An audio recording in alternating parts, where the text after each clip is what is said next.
Nous voici donc rendus dans la jungle, peuplée de serpents.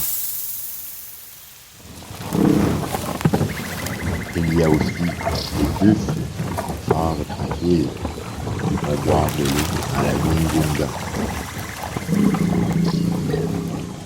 Il y a aussi des animaux plus sauvages, comme le tigre, dont voici un exemple.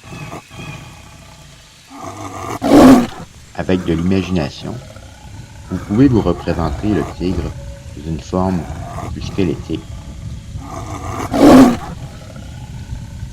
Donc, voici Shere Khan.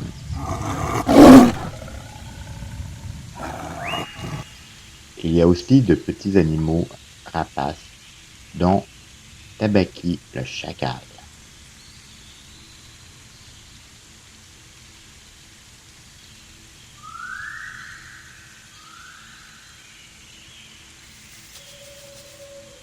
Nous voici maintenant à la rencontre de Mère Loup, louve dévouée à sa famille. Et lorsqu'une maman est là, ses petits ne sont jamais très loin.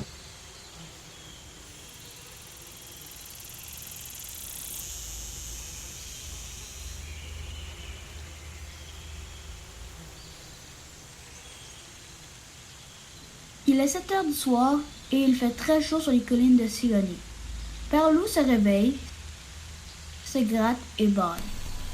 Ouais, il est temps de se remettre à chasser. Mère Loup est étendue, son gros nez tombe parmi des petits qui culbutent autour d'elle et crient. Prêt à s'élancer dans la vallée, Père Loup voit une ombre touffue devant leur caverne. C'est Tabaki le chacal. Bonne chasse au chef des loups! Tabaki est un lèche-plat qui mange n'importe quoi, et les animaux de la jungle en ont peur, car ils craignent la rage. Entre donc, Tabaki, ici il n'y a rien à manger. Peut-être un loup, mais pour moi, un os sec est un festin. Alors, Tabaki se dirigea vers le fond de la caverne, et y trouve un vieil os de chevreuil qu'il croque avec délice. Merci pour ce bon repas, et qu'ils sont beaux, tes nobles enfants. Tabaki s'amuse à gêner Mère Loup par ses flatteries. Dis-moi, Père Loup, sais-tu que Shere Khan va chasser sur ces collines à la pleine lune? Shere Khan est le tigre qui habite 15 km plus loin, près de la rivière Wingunga. Il n'a pas le droit de changer ses battues et son territoire et de chasse sans m'avertir. Et effrayera tout le gibier et moi je dois chasser pour toute ma famille ces temps-ci. Il a hérité les habitants de la Wingunga et maintenant, il vient hériter les nôtres. Puis-je lui parler de votre gratitude? Oust! Va-t'en chasser avec ton maître. Tu as fait assez de mal cette nuit.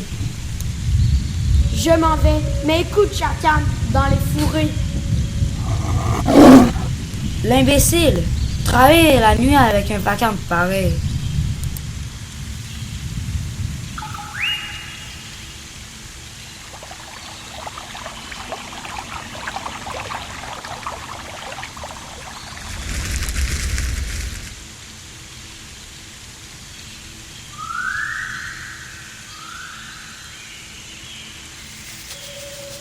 Chut!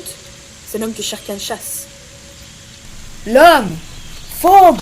N'a-t-il pas assez de grenouilles dans les citernes qui lui faillent manger l'homme? Ils sont notre terrain encore. La loi de la jungle défend aux bêtes de manger l'homme, sauf lorsqu'il tue pour montrer à ses enfants comment faire. La raison vient de ce que l'homme signifie fusil, et alors tout le monde de la jungle souffre. Soudain, Père Loup entend un feulement à pleine gorge du tigre. Il a manqué son coup. Qu'est-ce que c'est?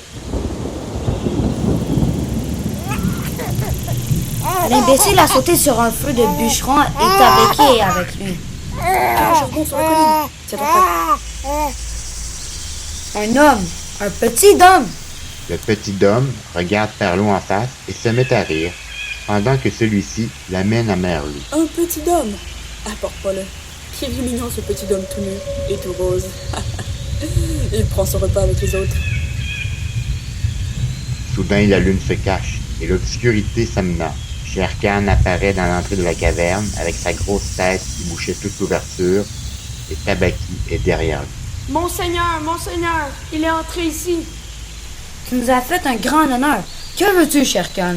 Ma proie, le petit homme est le mien. Ses parents se sont enfuis. Donne-le-moi. Les loups sont un peuple libre. Ils ne prennent que d'ordre du Conseil supérieur. Et Raksha prit la parole. Raksha le démon est le surnom que Mère Loup avait avant sa rencontre avec Père Loup, parce qu'il était très féroce. C'est moi, Raksha le démon, qui va te répondre. Le petit homme est mien et il ne sera point tué. Il vivra pour courir et jouer avec le clan. Prends y garde, chasseur. Petit tout nu, va-t'en. Chaque chien aboie dans sa propre cour. Nous verrons ce que dira le clan. Shere-Khan a raison, Mère Loup. Le petit doit être montré au clan. Veux-tu toujours le garder? Si je veux le garder, Mowgli, ma petite grenouille, car Mowgli, je vais l'appeler. Assurément, je le garde. Alors, Père Loup et Mère Loup amènent leur petit Mowgli au rocher du Conseil, situé au sommet d'une colline, où Akela, le grand loup gris, dirige le clan, et il est étendu de toute sa longueur sur la pierre.